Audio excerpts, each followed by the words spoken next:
What is going on, ladies and gentlemen? Welcome back to Auto Auction Rebuilds. Today, well, we're going to be looking at a Maserati / Chrysler, very strange car that I got for dirt cheap. But I'm also going to show you the list of cars that I bought on my most recent shopping spree, and it's insane. Let's run through these really quick. I'm not going to spend a lot of time on these, but somebody's been into this one. That's nice. This, in case you don't know what it is a very rare two-seater Ford Escort. Except it's not a Ford Escort, it's actually a 1982 Ford EXP, and it has been off of the road for a very, very long time. This is a car you probably have never seen before. If you have, well, you've probably only seen one on YouTube, or you're old like me. This one we've had for a while. This one, don't get me started. This one, well, this one just cost me a ton of money because the rear drive motor went bad on it. But this one's going to be out of here soon. This is a 95. How many of you remember this Buick Skylark? This is the custom, which means basically bottom of the barrel. Very low mileage. Guys, I got this car for like $200 or $300. Same thing with most of these. This is my Chrysler LeBaron. I mean, my Chrysler Fifth Avenue, or you could also call it a Maserati TC. Listen, the people that love these cars, they would literally rip your head off for calling this a Chrysler Town & Country or a Chrysler Fifth Avenue or a Chrysler LeBaron is honestly what I think it looks like. This is actually a Chrysler TC by Maserati. That's right, guys, I got this car in Texas for $2,000. That's it. Now, I don't know if that's a great deal, a good deal, an average deal. It does have some hail damage, but honestly, I think the car actually looks pretty good. Along with those recent purchases is my 21 Tesla Model S Plaid, which I need to get back to doing more videos on here soon. Here is another very rare car. This is the car, some of you may remember, that zigs and zags, right? The Cadillac Catera. It was also known as an Opel. This is a 2001 Catera with only 43,000 miles on the odometer. And this one, if I remember correctly, I think I paid $3,000 for it. This is my 2021 Hyundai Venue. And by the way, guys, all the cars I'm about to show you, there's more coming. I got at least 4, 5, 6 more cars coming. 21 Hyundai Venue, clean title, clean Carfax, one owner, minor damage, only cost me about $1,000 for tires, wheels, and suspension components. Sitting next to that is my 2007 Saab Aero, another pretty rare car, cabriolet. It's a convertible. This one, man, beautiful car, was listed as having hail damage. I have yet to find any hail damage on this car. I've also had yet to actually drive any of these. None of these have been started or driven yet, so stay tuned. All of this stuff is coming. I got this for $2,000, guys, and it is a great looking car. Next to that is a 540,000 mile Chevy HHR panel van that I got for $800. Moving right along, this has already been on the channel. This was a $200 flood car. Engine was seized up from water. I fixed it, got it running and driving, cold air conditioning, got the mold smell out of it, and here you go. It's a $200 police car that runs and drives. Over here is my 2004 Dodge Neon, or 2003, I'm sorry, Dodge Neon SRT 4 with 128,000 miles. I gave like $4,000 for that. And over here is a $200 Cadillac Sedan DeVille that runs and drives, surprisingly. And over here, another recent purchase, a 1992 Dodge Dynasty. When I was young, my mom had one of these. We actually called it a Dynasty. Any of you that ever owned one probably know why we called these Dynasties. Not Dynasty, Dynasty. These things were just notoriously unreliable, but when they ran, and they ran right, they were actually very comfortable, very decent cars. Probably haven't seen one of these in a very long time. I got this one for $275. And last but not least, my 1995 S-Class. It's a 95 Mercedes S320W. It's got the straight six. It's actually a pretty good looking car, guys. Unfortunately, this one I bought in California for $600. It had no keys, and I decided to take a chance on it. things aren't going well. I have had a chance to kind of look through these cars and try to figure a few things out about them. This one, I ended up paying $400 while it was in California to have some keys made to it. Unfortunately, the keys that they made me, they fit the doors in the trunk. They do not work the ignition. So I do not have an ignition key. Also, this car has an alarm. The alarm keeps going off. So I think I need a key fob, which means, I don't know, maybe I'm gonna have to go to the dealer or something. Either way, it was super cheap. Unfortunately, shipping this from California cost me $1,600. So there's your quick rundown of the newest cars. But like I said, I have at least 4 more. And I think I've got between 4 and 6 more on the way right now. I've been buying cars from all over the country and having them shipped here. So Roxy, say hi to everybody. She's ready to go in the house. Why don't we get back to the car at hand, which is my LeBaron or my Maserati, whatever. When Maserati builds a new convertible, you can expect it to be more than just a convertible.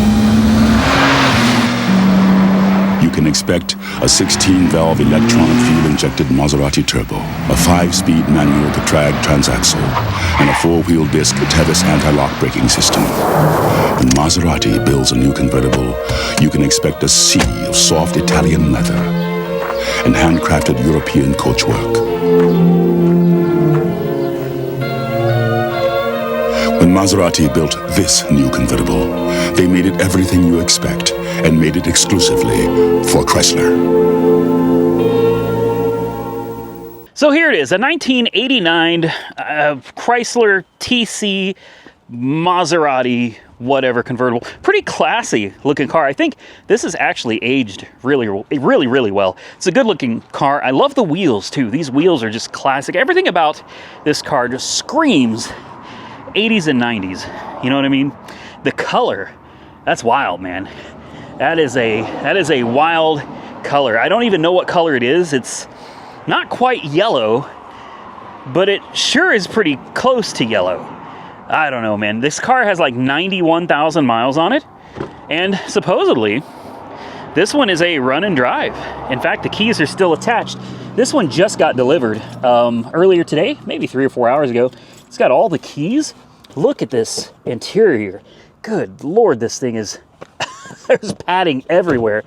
And how do you, is there a button or, there we go. Oh, steering wheel cover. What is this, a little luggage compartment?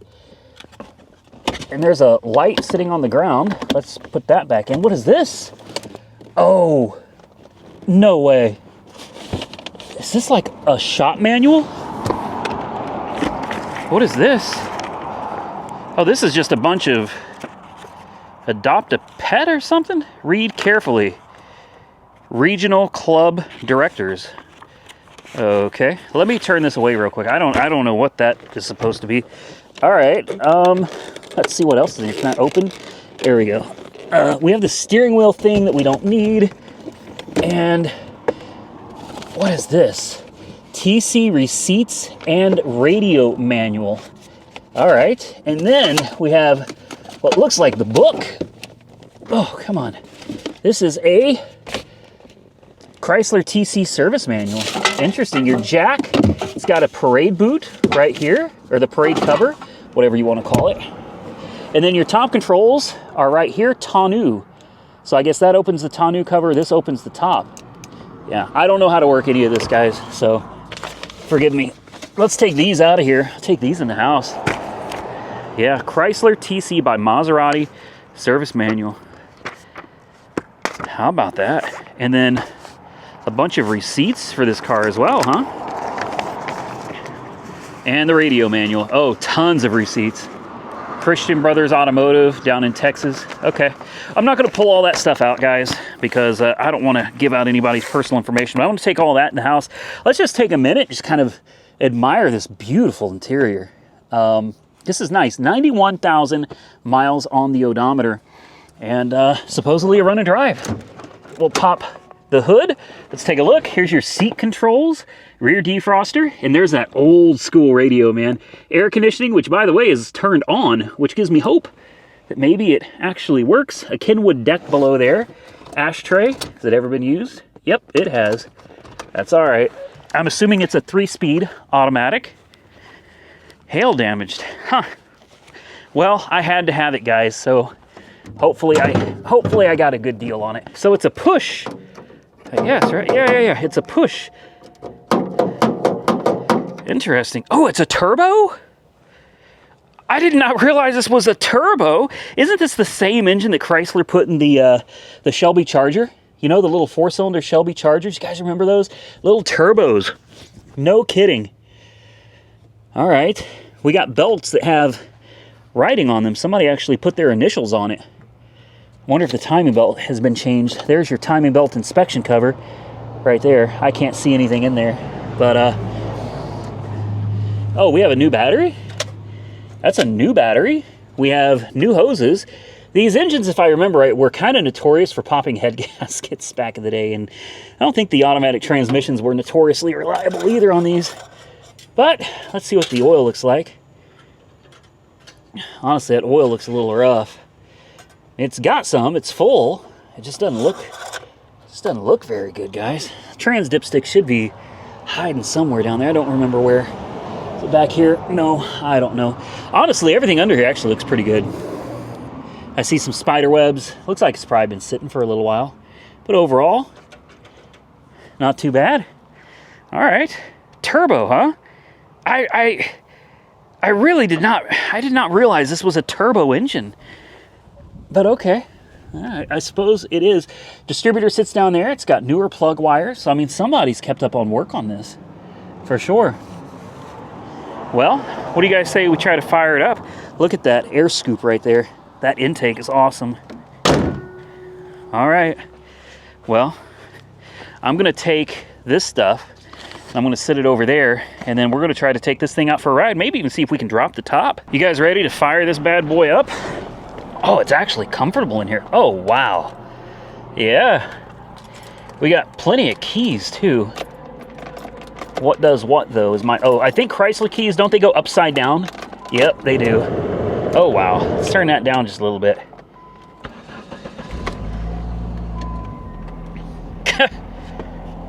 It runs great. Has it got a full tank of gas? The battery does not look like it's charging very well. Come on. I'd love to see those battery volts go up a little bit. A little on the low side. Oil pressure looks good. Now, my question is, though, how do you... You know, I just gotta try it. What's in here? Oh, wow. Books, receipts, more books. Brakes feel good. Steering feels nice. Engine sounds healthy. Windows, let's find out. Yep. What about this little wing window right here? No kidding. A little slow, but she's getting there. I just assume these have to go down. That window, very nice. And last one. There we go. So I guess now we need to find out if the it's got power mirrors too. This is such a cool little car, man. Horn? You're kidding me. Are those stock? So I'm not quite sure how this works.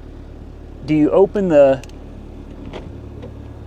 Oh, okay. So this, that just releases it, and then what is it, by hand? You gotta, oh, you manually pull this up, and then I guess you push the tonneau button. Right?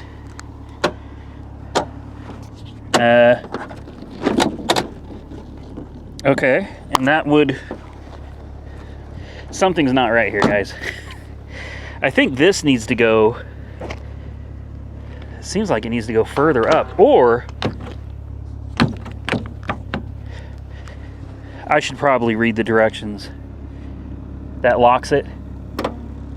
Yeah, that locks it. Maybe you have to bring this... No. Give me a second, guys. I'll figure this out. No, I didn't read the book. Sorry, guys. I just had to figure it out on my own. There it is, topless. I'd love to get into that trunk. We'll have to get the keys off the ignition first. Antenna's up. Look at this. It's a slick-looking little car, man. I love this. I just love cars from the 80s and the 90s. I really do. They were all so unique, different, and I just think this thing is way cooler than a Chrysler LeBaron. Let's put these up. All right, now let's try the air conditioning because, you know, real boss players, in case you didn't know, they drive with the top down and the AC on. Oh, I hear the compressor. I already heard the compressor. You see? Yes, there it is. Cold air. Oh, wow. It doesn't have the ball blaster, unfortunately. If you know, you know. You know what I mean? The ball blaster down there. Oh, how cool is this? Guys, can we peel the sticker off? It's gonna come apart in pieces, isn't it? Yeah. The AC is freezing cold in this. Oh, what a cool car. I'm gonna try to get this sticker off. We're not even gonna bother putting a tag. Dang it. Yep. This has probably been sitting for a little while out at the yard. Yeah, okay. So this coming off is not going to happen, right? Yeah. Okay. Well, why don't we get this thing on the road and well, let's see what it does. So just a little bit of research on this car. The Chrysler TC by Maserati is a jointly developed car by Chrysler and Maserati. It was positioned as a Grand Tourer and introduced at the 1986 Los Angeles Auto Show. It's a Q-body built on a modified second-gen Chrysler K platform.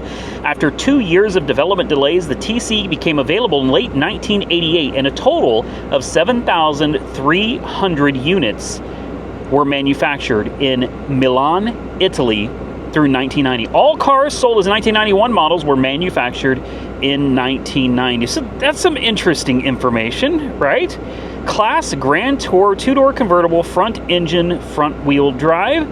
And this one is a 2.2 liter, I guess this is called the Turbo 2i4, with a 4-speed automatic. No, this is going to be the A413. It's a 3-speed. Not too shabby. It weighs 3,000 pounds. So if you're wondering about horsepower, the 89 TC used a slightly detuned 160 brake horsepower Daytona spec turbocharged 2.2 liter. This intercooled version, known as the Turbo 2, was coupled to an A413 3-speed automatic transmission. The Turbo 2 was replaced by the Mitsubishi Source 3 liter V6. I remember those for the 90 and 91 model years. 500 cars were built with an optional drivetrain consisting of a Getrag manual transmission and the 16-valve head version of the 2.2 liter. Very interesting. Now that we got that out of the way, who's ready to take this little car for a drive? So this particular car I did buy sight unseen, meaning I found it online and I did not go look at it. I simply bought it and now we're driving it with the air conditioner on. I hear that turbo. How cute. Let's turn off the air. That's going to do nothing good for us at all. I'm going to try to adjust my mirrors a little bit here. Do they work? Oh, that's the wrong mirror. That's... Oh. There we go. Okay. They squeak a little bit. There we go. It is pulling just a tad. I'm wondering if the tire's low, because she's pulling pretty good. Battery charge came up.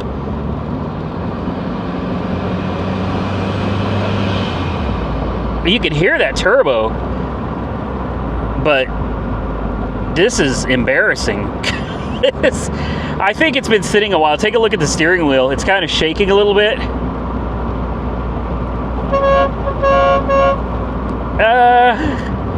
Oil pressure is a little on the low side.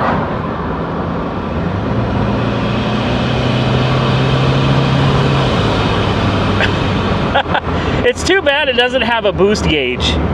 Okay, so it doesn't drive bad at all. It's just very slow, guys. It's a very slow car. Even when you get on it, it makes fun noises, but ultimately, no. This is not a fast car. Take a look at the gauge cluster. I think it's impressive. It looks really nice. The only thing missing is a boost gauge. I'd love to know where the boost is. This thing's going to need an oil change. Oil pressure is fine. It's in the safe zone, but it is a little bit low. But you saw that oil, it did not look the greatest. Now the speed limit out here is about 65. I'm only going 50. We do have cruise control, which I'll try out as soon as we get it up to 65 miles an hour. Okay, I'm gonna hit it now. Let's give it the beans. There it goes.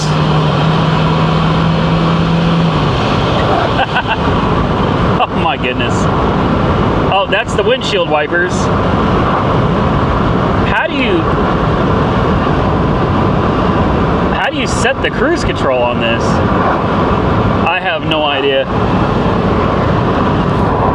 Maybe we'll skip setting the cruise control for now. Let's just focus on driving. This is actually a fun little car. It's not fast, but it's different. It's very unique. And I like it. It's got some really cool swooshing sounds when you get on and off of the throttle. Seems like the transmission shifts properly. No problems there at all. Definitely got a low tire or something. I should have checked the tires before we hit the road. Take a look, guys. What do you think? Not bad, man. Not bad. Yes, it's got a little bit of hail damage, but that's why it was so cheap. This is something you could take out and actually enjoy driving without being too concerned over, oh no, am I gonna get a scratch? Is somebody gonna scrape it? Maybe it'll get a door ding. Hey, listen, it's a 90,000 mile hail damaged Maserati / Chrysler. Who cares? Well, we've driven 5.2 miles. It made it. It seems to be running good. No smoke. No funny noises. Definitely want to change the oil on this at some point, but I mean, not bad. And maybe it's got a bad alignment, or maybe one of the tires are low. It doesn't look like the tires are low to me, though. We're gonna pop the hood real quick, just look at everything, make sure nothing is going crazy, smoking, or there we go. See, I figured it out this time. Nice and quiet. Ooh, she's a little warm. Good pressure on the cooling system. I mean, all the hoses look like they're connected like they're supposed to be. Everything is nice and tight. Vacuum lines look to be in good shape. I don't really know what this ball is right here. Something for the brakes. Somebody will have to let me know what that is. That looks like a very overcomplicated brake system. Probably due to a lack of vacuum. That's some kind of a booster, I would guess. She sounds good though, guys. And I'll be honest with you, she doesn't look half bad either. It does have the hail damage, but I mean, seriously, it's such a bright color. You don't really notice it. You guys can comment below and tell me if you notice it, but I sure don't. It's definitely underpowered, 160 brake horsepower. I don't know what that's gonna be at the wheels. You're probably talking like, what, 130? Maybe 130 horsepower at the wheels. She is lethargic. She's definitely a little slow, but it's definitely an interesting looking car. And I think for the money, I am quite happy with it. So the question is now, will it make it all the way back home? A whole 5 miles back to the house. Not bad for a car purchased sight unseen. And on the road again. I figured out the cruise control and it does not work, which usually means a vacuum leak. Boy, it does pull. Could it be torque steer because I'm into the throttle? Let's find out. Let's let go. No, she's definitely pulling. I should have checked the air pressure. That's floored. That is to the floor.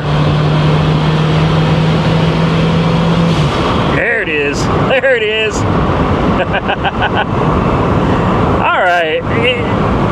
It'll do 0 to 60 in about 18 seconds. The quarter mile in about 35 minutes. I don't know. I think it's still a fun car to drive. I'm doing almost 75 miles an hour right now. And I mean, she gets down the road just fine.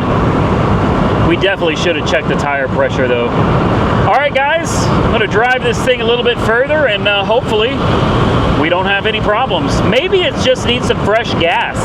It's possible this thing's been sitting for a long time. So we're almost back. We've made it 10 miles and I've got the AC on. By the way, AC is nice and cold.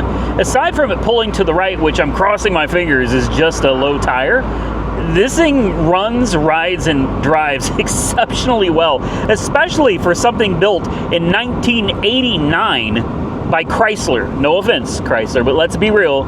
In fact, not many automakers were making very good cars back in those days. Am I right, guys?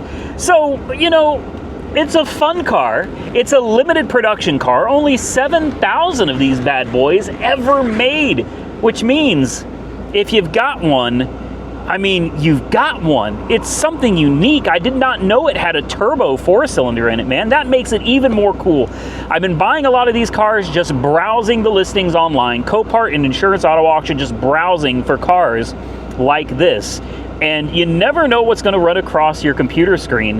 When I saw this, I knew it was something special, and I knew I had to have it. Was $2,100? That's $2,100. I said $2,000 earlier. It was $2,100. Was it worth it for this car? I personally think so. Is it something I'm going to keep? I honestly don't know. Maybe, maybe not. I've got a lot of cars here. I got a lot of cars coming. So obviously, as time goes on, I am going to have to pick through them and choose ones to hold on to and which ones to get rid of. But I'm telling you right now, this is a lot of fun. Well, we got the top back up. Oh, no we don't. You know, I thought it seemed like it was sitting a little loose. Oops. It's a weird top, man, being that it's like mechanical and electronic, but most of the work is done by hand. So this is really a manual top, but still, it's not that difficult to go up and down, but definitely a little awkward, a little bit cumbersome. Nothing too crazy though. I got the lights on. I just wanted to make sure we had lights. I've got the brights on. We got parking lights. We got bright lights. I don't see anything over there. I would think those would be active corner lights. Let's turn the brights off. Here we go. We got our dims. Cooling fan is on. And I am going to drag my air compressor out here. I'm going to try to, yeah, we got tail lights. Very nice. I'm going to air these tires up. I'm going to cut these keys off the dash here and off the steering column. Let's open the trunk. Let's find out what we got sitting back there. So I don't know if there's different keys. I think the key's still going upside down. There we go. How does this, is it the whole, there we go. Oh, wow. There's actually considerable room back there. The electric antenna works. The shocks on the trunk works. There's the Maserati floor mats. This must go under the dashboard maybe. It says behind, what? Behind climb control under glove box. I don't know. So somehow this goes under the glove box. Is it really that important? Probably not. An emergency release for the fuel door. If you pull that, premium only. How much you want to bet there's no premium in it? And boy, does that look like that's been sitting a while. I'll bet with some fresh, I mean, gas smells all right. It doesn't smell great. I'll bet with some fresh 93. I'd almost bet you money that this thing would run a whole lot better. Overall, though, very satisfied with my stupid, cheap, little $2,000 Maserati. Yeah. After driving it, I'm going to call it what it is, a Maserati. So in an attempt to try to put a price to this car, here's a 1990, and it is tore up, guys. Paint's gone, fenders damaged, no back window, convertible top's broken. This thing is a mess. It doesn't tell you the mileage. They want $4,500 for this absolute turd. If you go back, you can scroll through and you can kind of see what they're going for. Like here's a yellow one, 91, which is going to have the V6, so it's a little bit different. It's got 64,000 miles. It's $99.95. Here's a 1990 for $11,900. Here's an 89 for $13,000. This one, $4,500. An 89 for $11,100. And an 89 for $16,495. Now this is a rare one. This one has the hard top, guys, and that is something that is very, very hard to find. It's got a porthole in the back. Kind of reminds you of the hard tops for the last generation of the Thunderbird. But here's another 89, $89.95. Again, $89.95, $13,900. So guys, I'm going to say $2,100 for one with some hail damage, but still looks good, runs and drives good, cold air, good convertible top. I'm going to say $2,100 was not a bad deal. With that, I'm going to get out of here, ladies and gentlemen. I hope you enjoyed this video. If you did, hit the thumbs up button and let me know. Consider subscribing to the channel if you haven't already subscribed. And until next time, stay safe out there, everybody. I look forward to seeing you all again very soon in the next one.